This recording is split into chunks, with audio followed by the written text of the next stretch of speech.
Pakistan international airlines (PIA) को funds की शदीद किल्लत का सामना है, जिससे फ़्लाइट ऑपरेशन मुतासिर हो रहा है।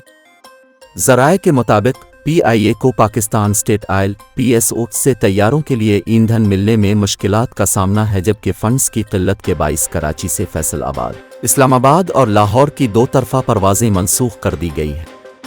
ज़राए का बताना है कि कराची से तुर्बत, बहावलपुर और सक्खर की परवाज़ें भी मनसूख कर दी गई हैं, जबकि कराची से बैरून मुल्क जाने वाली मस्कत की भी दो तरफ़ा परवाज़ें मनसूख कर दी गईं। ज़राए ने मज़ीद बताया कि फ़ंड्स की किल्लत से PIA के तमाम मुलाज़मीन को तनख्वाहों की अदायगी भी न हो सकी, जिसके लिए PIA ने हुकूमत से फ़ंड्स की फ़ौरी फराहमी की दरख्वास्त की। तर्जुमान PIA के मुताबिक इंतज़ामिया वज़ारत ख़ज़ाना से भी राब्ते में है और फंड्स मिलते ही मुलाज़मीन की तनख्वाहें अदा कर दी जाएंगी।